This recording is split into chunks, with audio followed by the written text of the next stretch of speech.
if water was 0 on 10, this was 2 on 10. It was water, right? But the story and the setting and all the paraphernalia around serving it to me, my wife bought about 20,000 rupees worth of that tea, which she never had again. Our diamond journey started with manufacturing small stones that the rest of the world could not use. So we used small gemstones, small pearls, small diamonds to set them in designs which were inspired by Indian art, and take a 1 millimeter pearl, drill it, weave it with a silk thread, and then put it in a design which is replete with fancy shaped diamonds, colored gemstones, small size, small pieces. It's quite a stretch for someone to do it overseas. Then we have something called the Kyoto collection, which is inspired by Japan. A lot of our business in diamonds was with Japanese corporations. So there's a lot of Japanese culture that has influenced the way I think and the way I do business. A clear mind on what your strengths are, apart from material, right? As a family or as an individual, what is it that you're good at? Are you good at marketing? Are you a front-end person or are you a back-end person?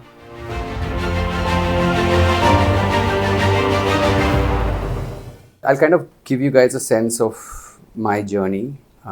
Maybe that'll help in some way. I finished studies at Mumbai University in 96, 97.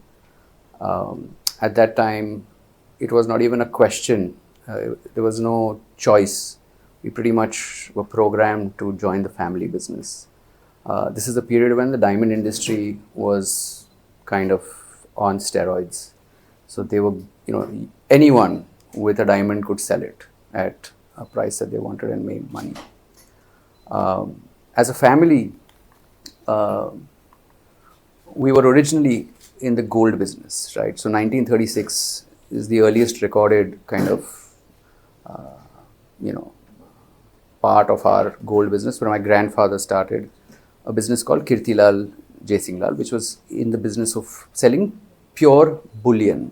This is pre-independence, or time when there weren't too many banks. Gold was something that people used to save money, right? To kind of park money away. So gold was easy to sell. It was a very regulated and licensed business at that time. We also had our own coins, which were branded Choksi Kirtilal. This went on for some time. When my dad joined the business, sometime in 1996, India was kind of post-independence. So there was an opportunity for Indian businesses to take the waste of large diamonds. So before 1970s, diamonds were always larger sizes, and the smaller parts of the rough couldn't be processed because in the West it was too expensive and nobody had the skill and small hands to process that. So India actually created a market for small diamonds by being able to process these small diamonds, and that grew the market because smaller diamonds were affordable, and therefore from only a few thousand people globally being able to afford diamonds, it actually went to a few million people. So right from 1960 something all the way to the 90s, small diamonds basically made their way into jewelry. That jewelry kind of made its way into department stores, specialty jewelry stores, and the business kind of expanded beyond just royalty and super rich, right? Then came the 90s when I kind of, without any option, had to join the business.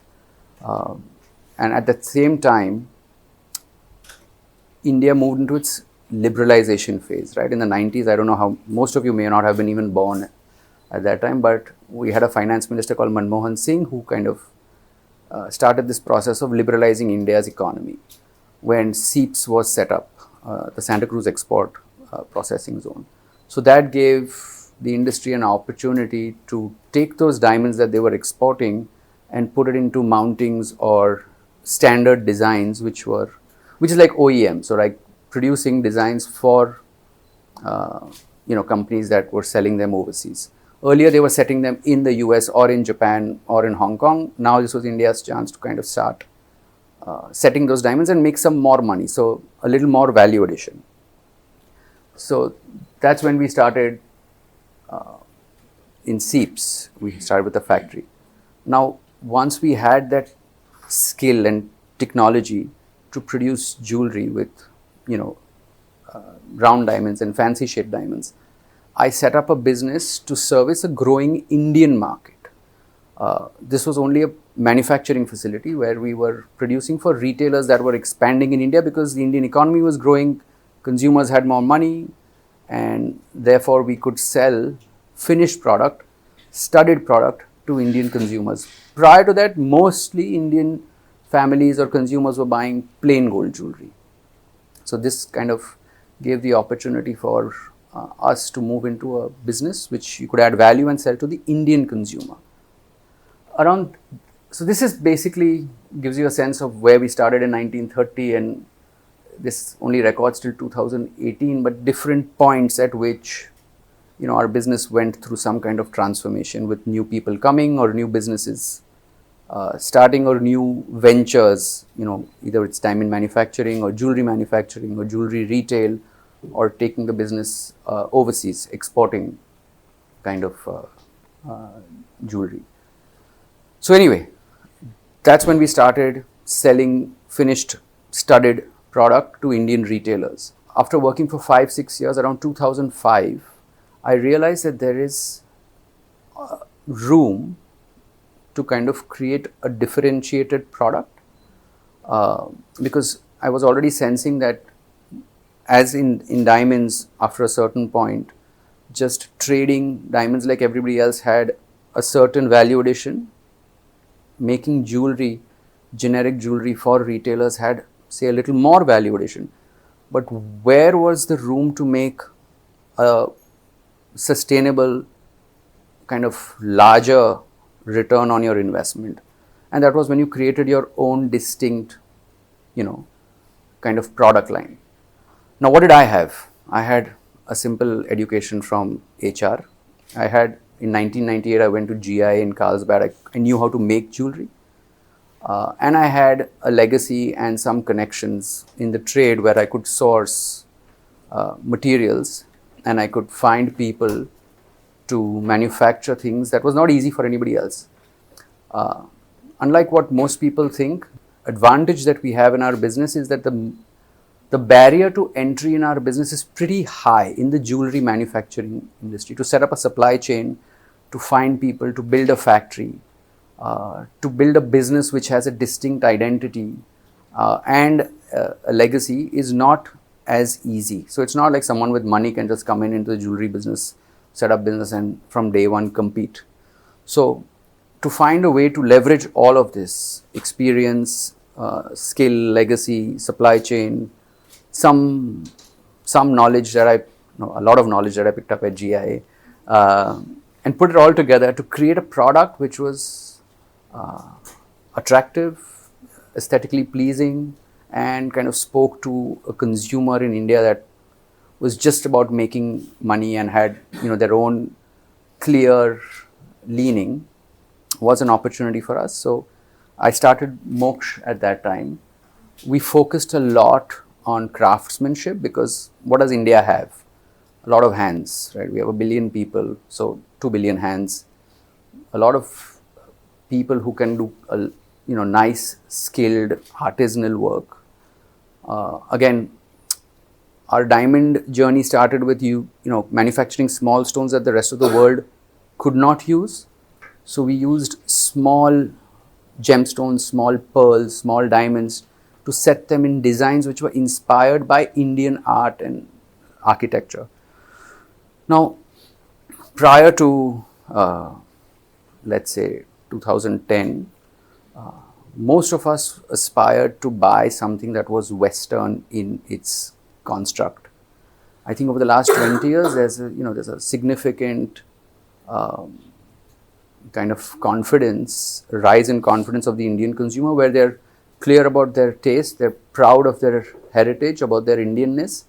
So and at the same time, India has become pretty cool overseas also. There are, people who like Indian forms and will buy it for, its appeal. So Indian art, architecture, if you can kind of find a way to make it contemporary or modern, and that was the sense behind kind of building a business that still was rooted in some kind of history, some kind of legacy, leaned a lot on India, but was okay and not okay, also desirable for someone anywhere in the world. That was what was in my head at that time.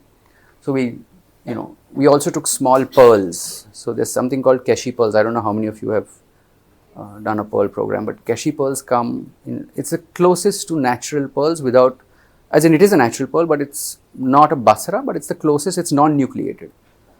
So we used Kashi pearls, which are less than 1 millimeter in size. We drilled each pearl, kind of weave it into mesh like forms, and we patented this process in our kind of design language.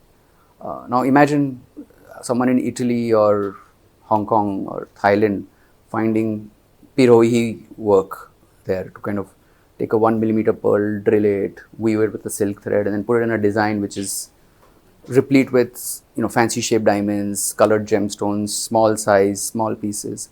It's quite a stretch for someone to do it overseas. So India has that advantage. So we try to lean into that as well.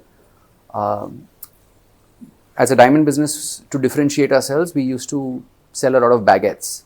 Now, unlike round diamonds which come in standard forms, baguettes can be straight, tapered, different weights, different shapes, can be triangles, can be V's, can be odd shapes. The proportions can be 4 by 2, it can be 4 by 1, it can be 4 by 0.5. It can be a needle, it can be a stubby, it can be anything. We also used baguettes in our jewelry because, again, setting baguettes anywhere else in the world would be expensive. In India, you can offer great value, and this is a sourcing center, so you can find a baguette of any shape, size, color. You just have to put it in the right design. Again, I'm coming back to design because obviously today's graduating class is a design class, and I firmly believe, and we had a chat earlier today, that design and the ability to tell a story will differentiate whatever you do, and not about how low your cost is or how cheap your manufacturing is, but your success will be rooted in design. So these are just images of how we see our kind of muse is, a contemporary Indian girl who can wear Indian jewelry, but in a versatile kind of wardrobe. You can wear it with Indian as well as Western clothes, right? So this is just more images of our pearl work. Is a close-up of how it actually kind of looks in a piece of jewelry. Today we are available in 5 stores in the US. We are participating in shows in the Middle East. We do shows all over India, and we've achieved some form of distinction. I wouldn't say that we're selling like crazy, but when someone sees a piece from our line, they know. And I think that in our industry is a big win, because the landscape to establish your identity is pretty small. Unlike clothes, where you have lots of room to make your identity felt, in jewelry it's a little difficult, and especially if you're doing pure diamond jewelry, every diamond can look the same. I'm not saying diamonds are not desirable. They are very desirable. They have a great story, but when you have other materials and other techniques, it becomes a lot more challenging for someone else to kind of copy what you're doing. That's just an image of our store. We had, at the time that we started, we had the option of building a high street location on, say, Hughes Road, or be on the 6th floor of a building which was close to Hughes Road, or actually on Hughes Road, and take that money and spend it in content or marketing or product, and then create an experience for the customer when they come in. But of course, you have to drive the customer, unlike high street where you'll get walk-in traffic. So this is just like a mood board of all the things that make Moksh, right? It's everything that inspires us. Some of it is my photography, some of it is someone else's.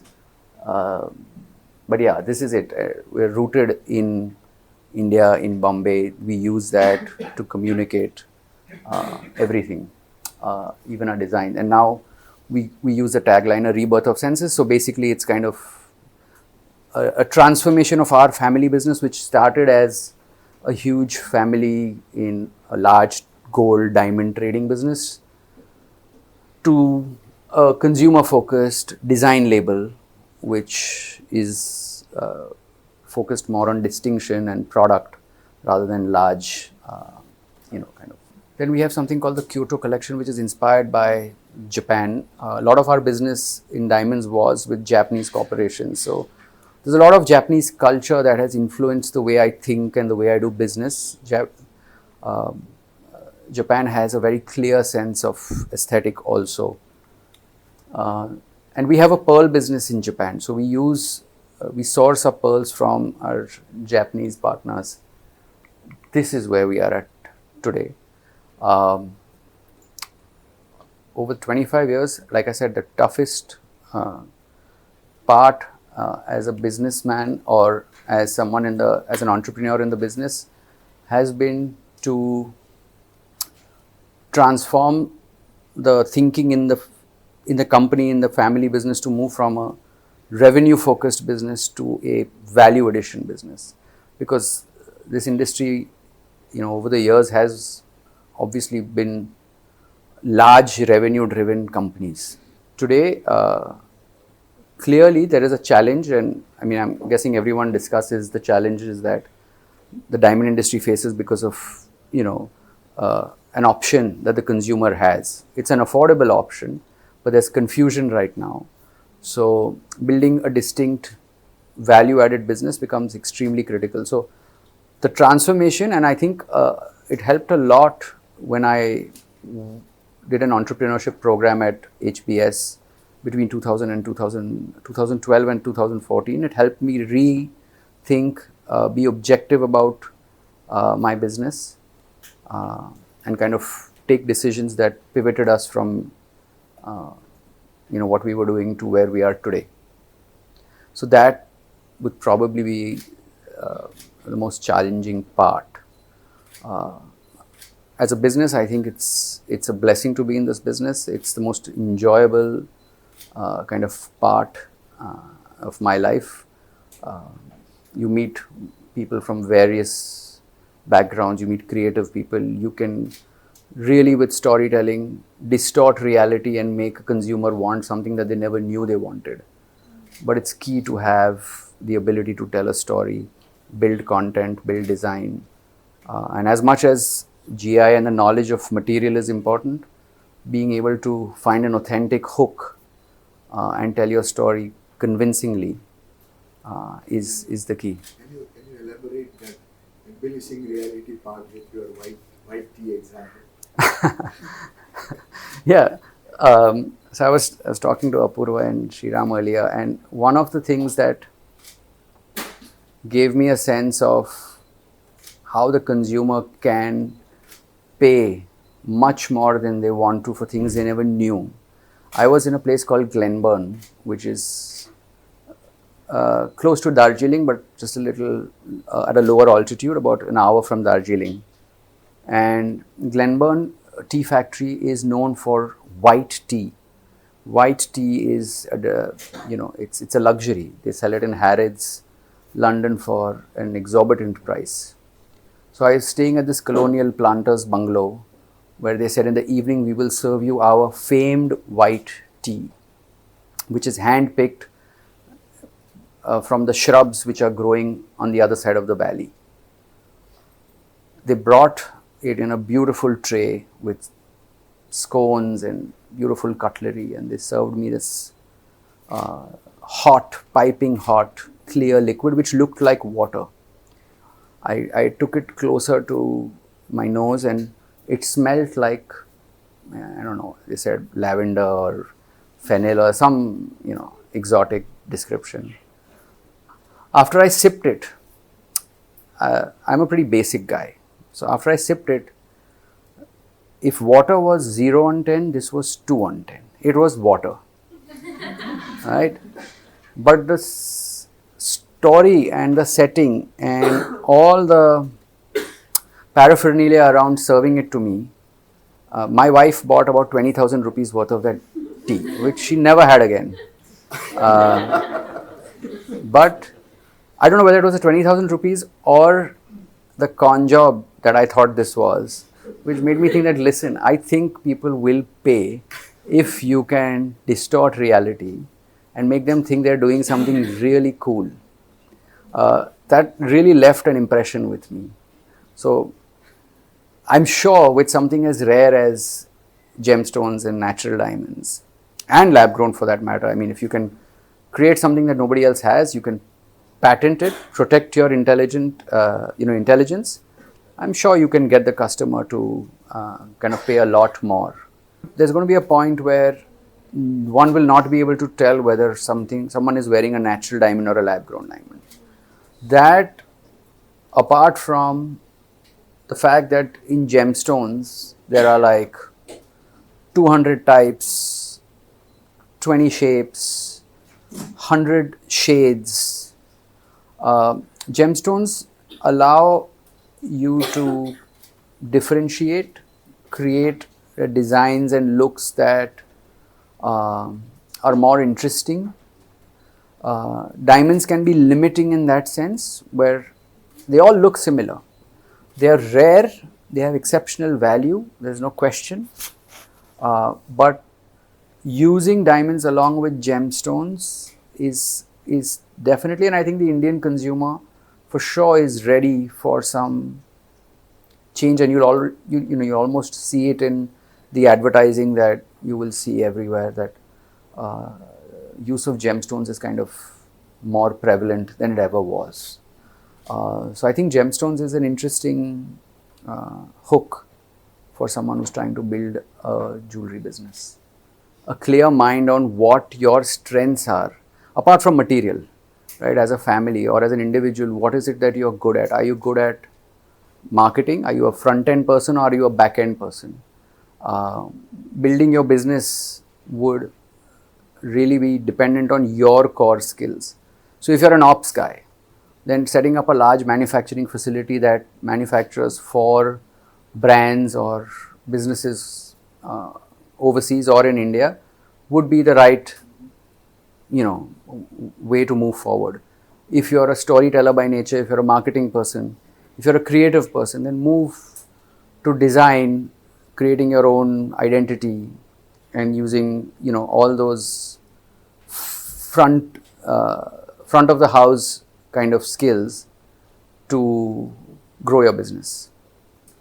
So I did have a chat with Apurva, and he, did mention that a lot of you are obviously finding, ways to kind of get into the business, set up something. Is this the right choice? Is this the right business? I can tell you confidently, and I think I have some proof that it's possible. If you take the right decisions, have a clear mind, I think definitely there's no better business than this. If you want, it may not make you $100 million.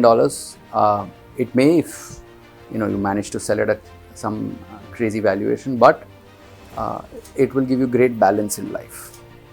So that's pretty much my story.